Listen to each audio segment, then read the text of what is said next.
গোটেই ভাৰতবৰ্ষৰ ভিতৰত চতুৰ্থ বৰ্ষত জয়মতী সৃষ্টি কৰিলে ৰূপৰ জ্যোতিপ্ৰসাদ আগৰৱালাই। এই সময়ত জয়মতী সৃষ্টি কৰিলে। জয়মতী সৃষ্টি কৰাৰ সময়ত তেখেতে ছবি কি বুজি ল'লে, ছবি কি শিকিলে, শিকি উঠি ছবি তেওঁ প্ৰস্তুত কৰিলে। ছবি প্ৰস্তুত কৰিবলৈ তেতিয়া ষ্টুডিঅ' নাছিল, গতিকে তেতিয়া তেখেতে নিজে ষ্টুডিঅ' স্থাপন কৰিলে। ষ্টুডিঅ' স্থাপন কৰি নিজে ছবি প্ৰস্তুত কৰিলে। ছবি প্ৰস্তুত কৰি যেতিয়া ডাবিঙৰ কাৰণে লাহোৰলৈ গ'ল, তেতিয়া দেখা পালে যে তাত মাত কথাবোৰ নোহোৱা হ'ল। 33টা চৰিত্ৰৰ তেখেতে ডাবিং কৰিছে। পুৰুষ মহিলা সকলোৰে 33টা চৰিত্ৰৰ নিজ মুখেৰে তেখেতে পুৰুষ মহিলা উভয় চৰিত্ৰৰ তেওঁ ডাবিং কৰিছে। সেই সময়ত ছবি হৈ গ'ল, চলাবলৈ ছবিঘৰ নাই, গতিকে ছবিঘৰ তেখেতে প্ৰতিষ্ঠা কৰিলে। জোনাকী ছবিঘৰ আৰম্ভ কৰি ছবিঘৰ প্ৰতিষ্ঠা কৰি ছবি আৰম্ভ কৰিলে। এতিয়া আমাৰ প্ৰশ্ন হ'ল যে ভাৰতবৰ্ষৰ চতুৰ্থ বৰ্ষত অসমৰ প্ৰথম জয়মতী ছবি প্ৰস্তুত কৰা আৰু তেখেতে প্ৰথম বেকগ্ৰাউণ্ড মিউজিক দিয়া, সংগীত দিয়া প্ৰথম তেখেত শিল্পী।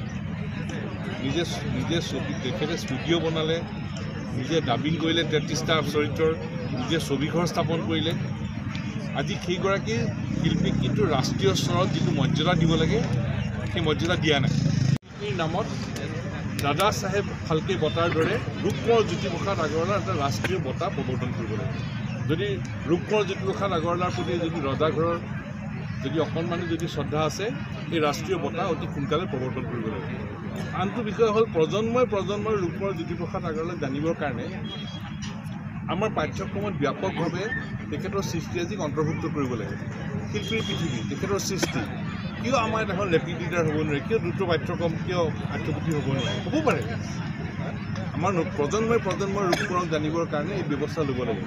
তৃতীয় কথা, ৰূপকোঁৱৰ জ্যোতিপ্ৰসাদ আগৰৱালাই সেই সময়ত গুৱাহাটী বিদ্যুতৰ পাৰ জিলিকাবলৈ স্থাপন হোৱা গুৱাহাটী বিশ্ববিদ্যালয়ৰ কেনেকৈ হ'ব লাগে তাৰ চিত্ৰ অংকন কৰি গৈছিল। সেই সময়ত এখন গ্ৰহণ কৰা নহ'ল, কিন্তু জ্যোতিপ্ৰসাদ আগৰৱালাৰ সৃষ্টিৰাজিক গৱেষণাৰ জৰিয়তে আগুৱাই নিবলৈ আমাৰ বিশ্ববিদ্যালয়সমূহত ৰূপকোঁৱৰ জ্যোতিপ্ৰসাদ আগৰৱালাৰ নামত একোখনকৈ আসন স্থাপন কৰিব লাগে। ৰূপকোঁৱৰ জ্যোতিপ্ৰসাদ আগৰৱালাৰ নামত হ'ব লাগে, কলাগুৰু বিষ্ণুপ্ৰসাদ ৰাভাৰ নামত হ'ব লাগে, নটসূৰ্য ফণীশৰ্মাৰ নামত হ'ব লাগে, ভূপেন্দ্ৰৰ নামত হ'ব লাগে। একোখন বিশ্ববিদ্যালয় আসন স্থাপন কৰিব লাগে, পৰিকল্পিত গৱেষণাৰ জৰিয়তে আগবাঢ়ি যাব লাগে। চৰকাৰে বিশ্ববিদ্যালয়ত সেই আসন স্থাপন কৰিবলৈ যিমান টকা লাগে সিমান টকা দিব লাগে, কিন্তু গৱেষণা কৰিবৰ কাৰণে একোখনকৈ আসন স্থাপনৰ তাৎকালিকভাৱে সিদ্ধান্ত গ্ৰহণ কৰিব লাগে।